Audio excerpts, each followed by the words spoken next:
नमस्कार मुलांनो, welcome back to YouTube channel 10th SSC board science 1 चा आज पेपर झाला बरोबर. आता वेळ आहे सायन्स 2 ची. ठीक आहे, आपला परवा दिवशी पेपर आहे सायन्स 2 चा. हातामध्ये फक्त 1.5 दिवस आहे आणि 1.5 दिवसामध्ये पूर्ण सायन्स 2 आपल्याला प्रिपेअर करायचं. त्यामुळे एकदम सिन्सिअरली, अजिबात वेळेचा दुरुपयोग न करता, टाइम वेस्ट न करता आपल्याला प्रिपरेशन करायचंय. प्रिपरेशन करण्या अगोदर सब्जेक्ट बद्दल काही गोष्टी समजून घ्या. तुम्हाला डायरेक्ट क्वेश्चन हा विचारला जाणार नाही, म्हणजे विचारले जरी गेले तरी खूप कमी क्वेश्चन डायरेक्टली विचारले जातील. क्वेश्चन कसे असतील तर कन्सेप्ट आणि ऍप्लिकेशन बेस्ड क्वेश्चन विचारतील. नंतर काही डायग्रामच्या फॉर्म मध्ये असतील, काही प्रोसेसच्या फ्लो मध्ये विचारले जातील, काही ऑब्जेक्टिव्ह फॉर्म मध्ये विचारले जातील. त्यामुळे आपण जेव्हा प्रिपरेशन करू ना त्यावेळेला ह्या गोष्टी डोक्यात घ्या की तो प्रश्न वेगवेगळ्या पद्धतीने विचारला जाऊ शकतो, परंतु त्याचं उत्तर तेच राहणार आहे. कळलं नक्की? समजलं? आता पेपर पॅटर्न बघा. पेपर पॅटर्न पण सेम असणार आहे S1 सारखाच. फर्स्ट क्वेश्चन मध्ये ए असणारे MCQ 5 मार्कांसाठी, बी असणारे 1 मार्कचे क्वेश्चन 5 मार्कांसाठी. असा क्वेश्चन 1 झाला 10 मार्कचा. त्यानंतर क्वेश्चन 2A गिव्ह रिझन असतील, 3 गिव्ह रिझन दिलेले असतील, त्यातले 2 गिव्ह रिझन लिहायचे. 2 मार्कचे क्वेश्चन असतील, 5 क्वेश्चन असतील, त्यातले 3 क्वेश्चन लिहायचे. असे टोटल झाले 10 मार्क. त्यानंतर क्वेश्चन नंबर 3 मार्क्सचे क्वेश्चन तुम्हाला लिहायचे. त्याच्यामध्ये टोटल 8 क्वेश्चन असतील, त्यातून तुम्हाला 5 सिलेक्ट करायचे, म्हणजे झाले 15 मार्क्स. नंतर 5 मार्क्सचा एक क्वेश्चन असेल, त्याच्यामध्ये 2 क्वेश्चन असतील, त्यातून आपल्याला 1 लिहायचा आहे. असा 40 मार्कचा पेपर पॅटर्न असणार आहे. आता एक्झॅक्टली पेपर मध्ये काय काय दिसणार आहे? डायग्राम 100% दिसणार. डायग्राम वरची थेअरी 100% विचारणार. डायग्रामची प्रोसेस विचारलीच जाणार. हे कायम स्वरूप डोक्यात ठेवा. प्रिपरेशन करताना हे आपल्या डोक्यात राहिलंच पाहिजे की आपल्याला थेरॉटिकल पार्ट हा कमी विचारला जाईल, पण डायग्राम बेस्ड क्वेश्चन खूप जास्त येतील. नंतर गिव्ह रिझन, नंतर web diagram, flow chart, table, बॉडीचा पार्ट दिलेला असेल त्या पार्टला नेमिंग करायला सांगतील. त्या नेमिंग केल्यानंतर त्या पार्टचं फंक्शन विचारतील, डायग्रामला नेमिंग करायला सांगतील, त्यावरती तुमचे विचार मांडायला सांगतील. अशा बऱ्याचशा गोष्टींवरती क्वेश्चन असाइन केले जातात आणि हेच क्वेश्चन तुम्हाला मोस्टली दिसतील. त्यामुळे डोक्यात एक ठेवा, ज्या वेळेस आपण प्रिपरेशन करतोय त्या वेळेला कुठले क्वेश्चन्स फ्रेम होऊ शकतात ह्यांचा विचार करा, म्हणजे तुम्हाला लोड येणार नाही. कळलं नक्की? शुअर? आता महत्वाची गोष्ट काय, आपल्या टेक्स्टबुक मध्ये बोर्डाने जसं डिव्हिजन करून दिलंय ना त्या पद्धतीने आपल्याला स्टडी केला पाहिजे. बघा, बेसिकली चॅप्टरला कसं डिवाइड केलंय.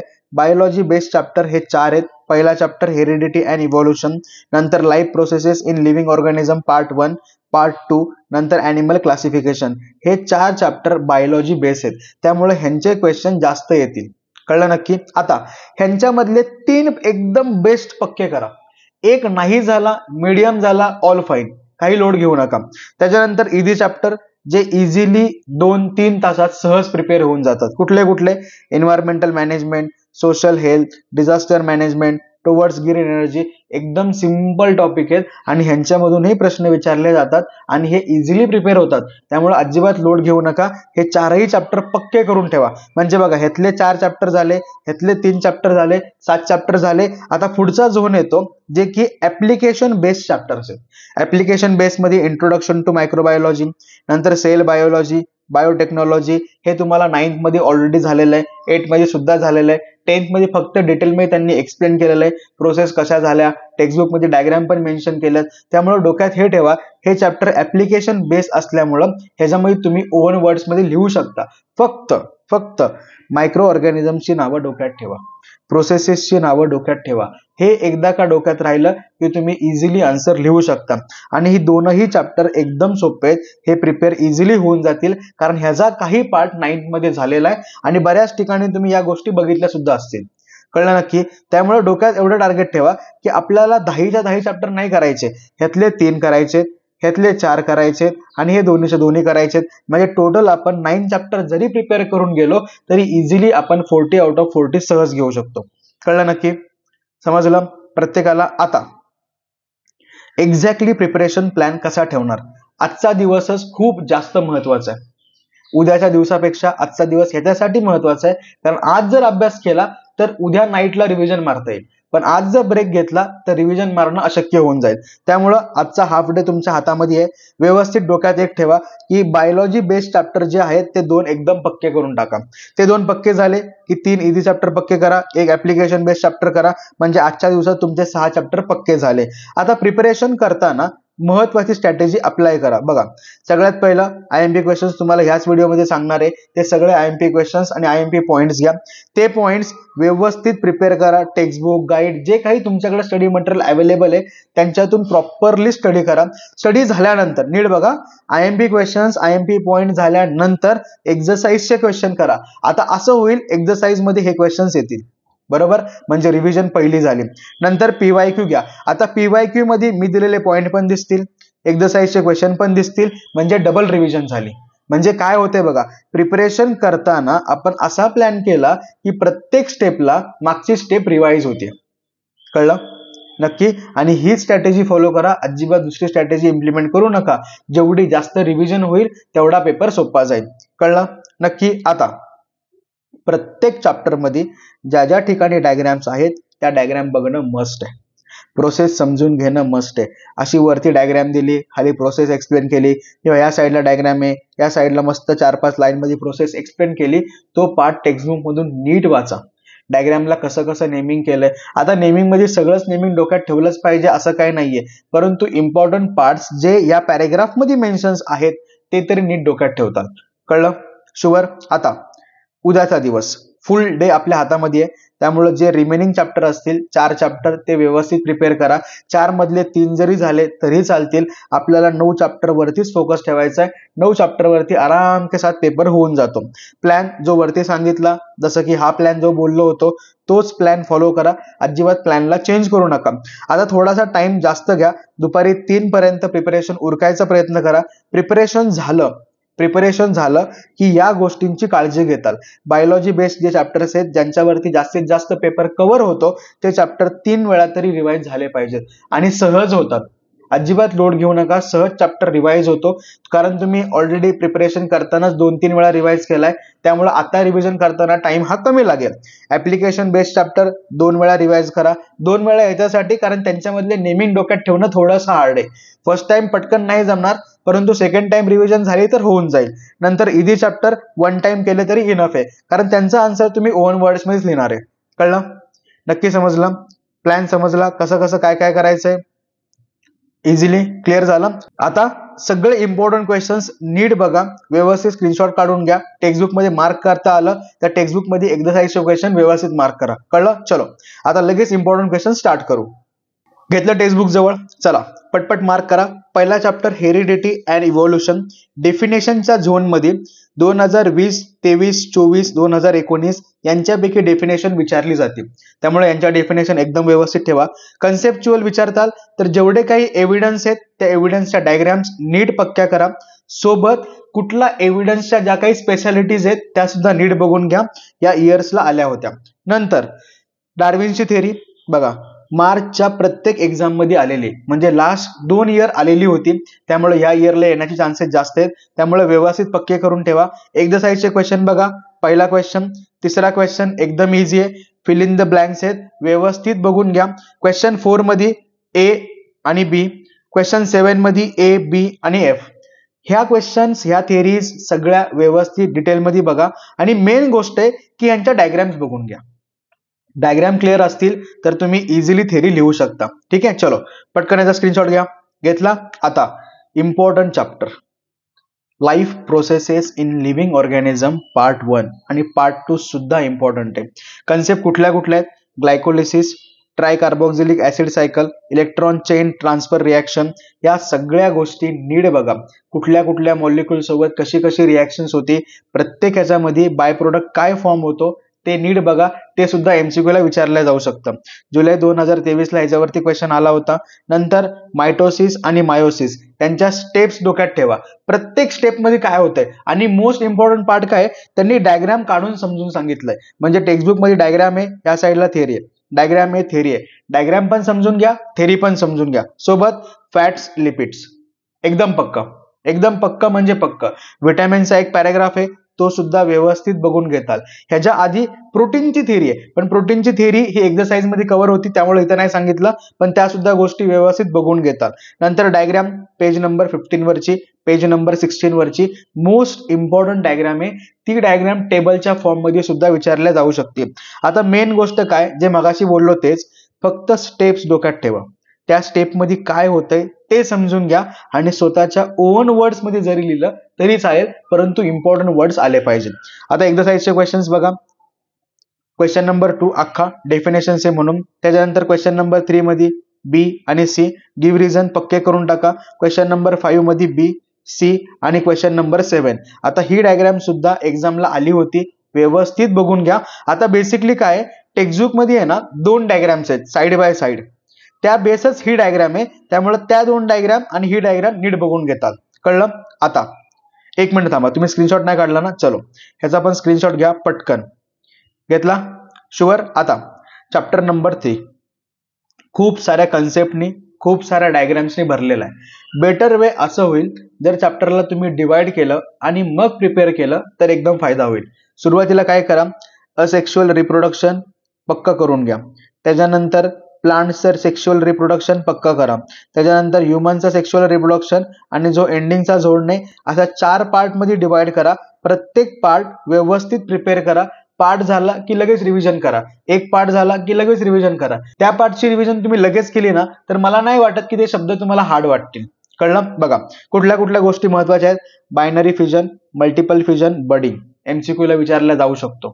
ठीक आहे. अॅनिमल्सची नावं नीट डोक्यात ठेवतात. सोबत asexual reproduction in multicellular animals मध्ये काय काय सांगितलंय, डायग्राम पक्की, सोबत एक्झाम्पल, नेम, प्रोसेस इझी आहेत, इझिली समजून जातील, पण अॅनिमल्सचे नेम नीट डोक्यात ठेवतात. नंतर टाइप ऑफ सेक्शुअल रिप्रोडक्शन एक छोटासा पॅराग्राफ आहे, त्या पॅराग्राफ मध्ये ऍक्च्युअल मध्ये सेक्शुअल रिप्रोडक्शन कसं होतं ते मेन्शन केलंय. ते टी डायग्रामच्या फॉर्म मध्ये पण विचारलं जाऊ शकतं, त्याच्यामुळे त्या गोष्टी व्यवस्थित बघतात. नंतर सेक्शुअल रिप्रोडक्शन मार्च 2022, 2023, 2019 इयर्सला विचारलं गेलं होतं. प्लांट बेस डायग्राम पक्की करा. नंतर अँड्रोशियम, गायनोशियमचे जे काही पार्ट्स आहेत त्यांचे फंक्शन्स आहेत व्यवस्थित बघा. पोलिनेशन अँड फर्टिलायझेशन डेफिनेशन्स एकदम पक्क्या ठेवा. आता हे जे तसं सांगितलंय ना मी 3 सेक्शन, अशा 3 सेक्शन वरती वेगवेगळे क्वेश्चन डिफाईन केले जाऊ शकतील. असं नाहीये की डायरेक्टली सेक्शुअल रिप्रोडक्शन आलं स्ट्रेट फॉरवर्ड विचारलं, असं अजिबात नाही होणार. कदाचित ते प्रश्न असाही विचारतील की चला अँड्रोशियम गायनोशियमचे पार्ट सांगा, त्यांचं फंक्शन सांगा, यांच्या डेफिनेशन सांगा, हे कसं होतं ते सांगा. असे वेगवेगळे क्वेश्चन्स तयार होतात. परंतु आपण जर अख्खा पार्ट तयार केला ना तर तुकड्यांमध्ये आन्सर लिहिणं एकदम इझी आहे. कळलं? नंतर male reproductive system, female reproductive system, parts आणि त्यांचं फंक्शन. आता कुठले पार्ट्स करतात जे थिअरीमध्ये एक्सप्लेन केले तेच. डायग्राम मध्ये भरपूर सारी नावं आहेत, ती डोक्यात नाही राहणार. त्यामुळे डायग्रामच्या खाली जी थिअरी आहे ना त्यामध्ये जे पार्ट्स आहेत ना त्यांचं नेमिंग डोक्यात ठेवा. कळलं? बघा एवढ्या इयर्सला या दोघांवरती सुद्धा क्वेश्चन आले होते.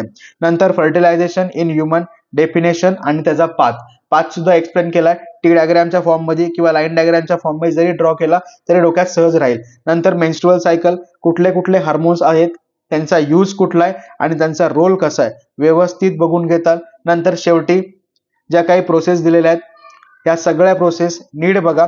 आता डोक्यात एक गोष्ट पक्की ठेवा, हा चॅप्टर तुम्हाला 2 किंवा 3 वेळा तरी रीड करावाच लागणार आहे.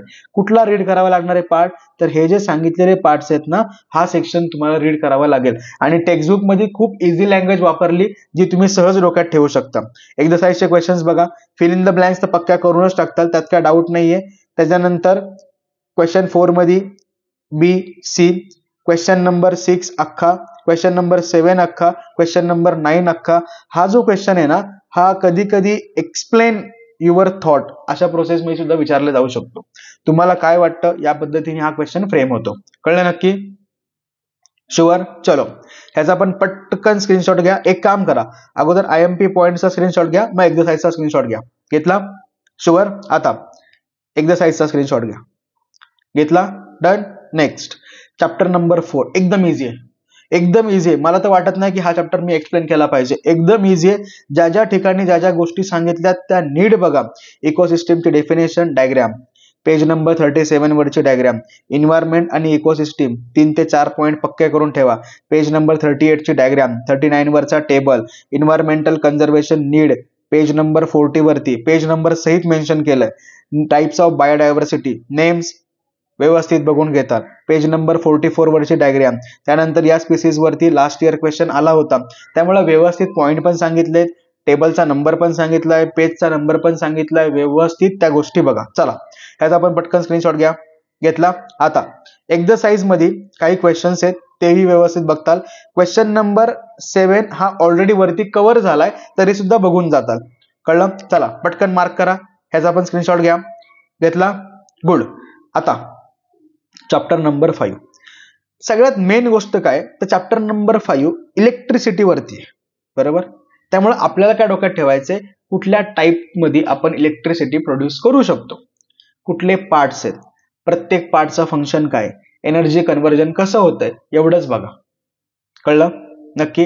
एन्व्हायरमेंटल फ्रेंडली कुठले आहेत, नंतर कुणामुळे पोल्युशन होतं, त्या सगळ्या गोष्टी डिटेलमध्ये बघा. इझी आहेत त्या, ह्या तुम्हाला अगोदर पण झालेल्या आहेत, त्याच गोष्टी टेक्स्टबुक मध्ये रिपीट केल्यात, त्यामुळे प्रिपरेशन करताना तुम्हाला नक्की इझी जाईल. हे सगळे पॉवर प्लांट्स प्रत्येक बोर्डला कुठं ना कुठं तरी विचारले गेलेले आहेत, त्यामुळे व्यवस्थित पक्क्या करून ठेवताल. काय काय करायचंय ते पण मेन्शन केलंय.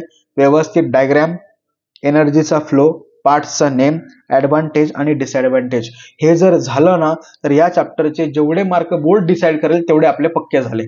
कळलं? नक्की. आता एक्सरसाइजचे क्वेश्चन्स पण बघा, व्यवस्थित टिक मार्क करून घ्या. घेतले? शुअर? व्हिडिओ पॉज करा आणि टिक मार्क करा. केले? आता ह्याचा सुद्धा स्क्रीनशॉट घ्या पटकन. घेतला? आता महत्वाचा चॅप्टर, चॅप्टर नंबर 6. आता बऱ्याच जणांना असं वाटतं की ह्याला ऑप्शनला ठेवलं तर चालेल का? चालेल, काही प्रॉब्लेम नाहीये, नक्की चालेल. पण पण पण महत्वाची गोष्ट नीट ऐका. ऑप्शनला ठेवला तरी चालेल का तर प्रिपरेशनला हार्ड आहे. जर अगोदर तुमचा प्रिपेअर झाला असेल तर वेल अँड गुड, परंतु अजूनपर्यंत तुम्ही जर प्रिपेअर केला नसेल तर फक्त मेन जे पॉइंट्स आहेत तेच पक्के करून ठेवतात. कळलं? नक्की. अगोदर झाला असेल तर वेल अँड गुड. आता जर तुम्ही फर्स्ट टाइम करत असाल तर ह्याला एकदम वरवरती करून जा. एक्सरसाइजचे क्वेश्चन व्यवस्थित करून जा. त्यानंतर हे जे प्रिव्हियस इयरला क्वेश्चन्स आलेत ते व्यवस्थित बघून जा. बेसिक क्वेश्चन जरी तुम्ही प्रिपेअर करून गेलात तरी काही डाऊट येणार नाही. कारण बघा, क्वेश्चन 1 मध्ये आपल्याला ऑप्शन नाहीये, परंतु तिथून पुढे ऑप्शन्स आहेत. बरोबर? त्यामुळे हा चॅप्टर ऑप्शन मध्ये जरी आला तरी काही लोड येणार नाही, कारण आपण 9 चॅप्टर पक्के करून जातोय. कळलं? शुअर? बघा, ह्याचे सुद्धा इम्पॉर्टंट पॉइंट्स तुम्हाला मार्क करून दिलेले आहेत.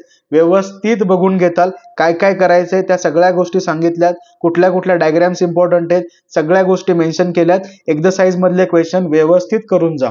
कळलं? चलो पटकन याचा स्क्रीनशॉट घ्या. घेतला? आता मी काय बोललोय बघा, चॅप्टर जास्त करून टेक्निकल आहे. टेक्निकल इन द सेन्स काय की प्रॉपर बायोलॉजिकल वर्ड्स वापरले, त्यामुळे ते डोक्यात ठेवणं थोडंसं हार्ड आहे. आय नो, स्पेलिंग पण थोड्या मोठ्या आहेत. मग जास्तीत जास्त वेळा डायग्राम आणि त्याच्या कॅरेक्टरिस्टिक वरती क्वेश्चन आलेला आहे, त्यामुळं व्यवस्थित टेक्स्टबुक मधल्या प्रिव्हियस इयरला ज्या काही डायग्राम्स आल्या होत्या त्या नीट बघून घ्या, त्याच्या कॅरेक्टरिस्टिक्स नीट समजून घ्या, नंतर अॅनिमल्सचे एक्झाम्पल्स नीट बघा. एवढं जरी व्यवस्थित केलं तरी चालेल. आणि नंतर एक्सरसाइजचे क्वेश्चन्स जे मार्क करून दिलेत ते एकदम पक्के करून घ्या. कळलं? चला पटकन स्क्रीनशॉट घ्या. घेतला? नक्की. आता मी ह्याच्यामधले गिव्ह रिझन्स तुम्हाला करायला सांगितलेत, कारण ह्याच्यामध्ये एक गिव्ह रिझन येण्याचे चान्सेस जास्त असतात, त्यामुळे गिव्ह रिझन्स पक्के करा. गिव्ह रिझन्स प्रिपेअर करताना काही लोड येणार नाही. 4-4 पॉइंट्स असतात, सहज प्रिपेअर होऊन जातील. कळलं? नक्की. आता chapter number 7, introduction to microbiology. थोडासा लेंदी इन द सेन्स काय की जरा मायक्रो ऑर्गॅनिझमची नावं थोडी मोठी आहेत, पण बेसिक कन्सेप्ट वरती क्वेश्चन विचारले जातात. त्यांनाही माहिती आहे की एवढे क्वेश्चन तुमच्या डोक्यात नाही राहणार, एवढे काही नेमिंग्स वगैरे आहेत ते डोक्यात नाही राहणार, त्यामुळे ते क्वेश्चन करताना एकदम इझिली करणार आहे. त्यामुळे जास्त लोड अजिबात घेऊ नका. फक्त ज्या गोष्टी मेन्शन केल्या त्या गोष्टी करा. कुठल्या टाईपचे ऍसिड तयार होतं, युजेस बघा. ब्रेड फॉर्मेशन, व्हिनेगर, त्यांचे युजेस बघा. टेबल नंबर 7.5 नीट बघून जातात. नंतर पेज नंबर 81 चा एक टेबल आहे. अँटीबायोटिक्सची डेफिनेशन, त्यांचे 1-2 एक्झाम्पल बघून जा. मायक्रोब्स आणि फ्युएल, त्यांचे युजेस कुठे होतात ते बघून जा. बोर्ड इयरला विचारले गेले, त्यामुळे बोर्ड काय विचारतंय, जे क्वेश्चन तुम्ही प्रिपेअर करू शकता तेच विचारतं. बरोबर? नक्की. त्यामुळे त्यांना जे अपेक्षित आहे तेच व्यवस्थित करून जा. नंतर बायोफ्युएल प्रोडक्शन डायग्राम, एनर्जीचा फ्लो कधी विचारले ते पण सांगितलंय. डायग्राम 7.9 नेमिंग सहित करायचं. त्यानंतर मॅनेजमेंट सिस्टीम, क्लीन टेक्नॉलॉजी नीट बघून जातात. कळलं? चलो पटकन याचा स्क्रीनशॉट घ्या. घेतला? आणि एक गोष्ट डोक्यात ठेवा, सगळ्यात मेन गोष्ट, हा चॅप्टर तसा प्रिपेअर करू नका. काय करा, सुरुवातीला एक्सरसाइज पक्का करा. एक्सरसाइजच मोठा आहे बघा. एक्झरसाइजच मोठा आहे आणि एक्झरसाइज मध्येच हे वरचे पॉइंट्स कव्हर अपच होऊन जातील. त्यामुळे सगळ्यात पहिलं तर ह्याचा गोल ठेवा की आम्हाला एक्झरसाइज प्रिपेअर करायचा आहे. एक्झरसाइज झाला की अर्ध्याच्या वरती काम झालं म्हणून समजा. कळलं? चला पटकन याचा आपण स्क्रीनशॉट घ्या. घेतला? नक्की. चलो चॅप्टर नंबर 8 इझी आहे, अगोदर झालेला आहे, इझिली झालाय. 8.1 डायग्राम, ह्या गोष्टी ज्या सांगितल्यात त्या नीट बघून घेताल. ह्युमन्सला कसा यूज होतो, त्यानंतर ज्या ज्या गोष्टी मेन्शन केल्यात त्या बोर्ड इयरला आलेल्या आहेत, त्यामुळे त्या नीट बघताल. आणि टेक्स्टबुक मध्येच बघा, टेक्स्टबुक मध्ये इझी फॉर्म मध्ये मेन्शन केलंय, त्यामुळे प्रिपरेशन करणं पण इझी जाईल. कळलं? आणि ह्या चॅप्टरच्या डायग्राम नीट बघा, नीट, कारण डायग्रामच ह्या चॅप्टरचे जास्त विचारल्या जातील. कळलं? चलो याचा स्क्रीनशॉट घ्या.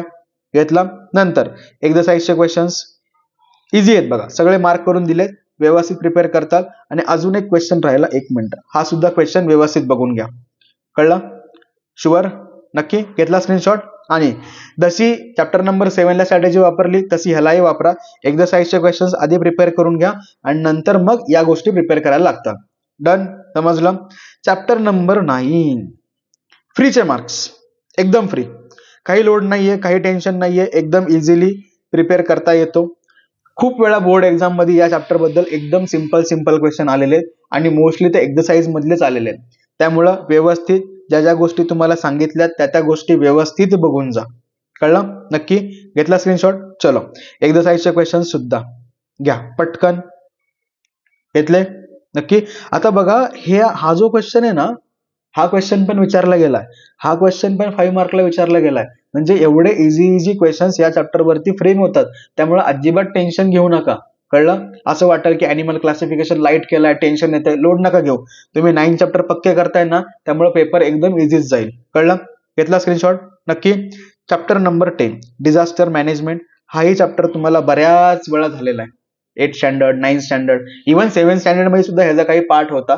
त्यामुळे कंटिन्युअसली त्याच गोष्टी ऐकून तुम्हाला माहिती आहे कशा गोष्टी करायच्यात. पण ज्या ज्या काही नवीन कन्सेप्ट आहेत या सगळ्या व्यवस्थित बघून जातात. कळलं?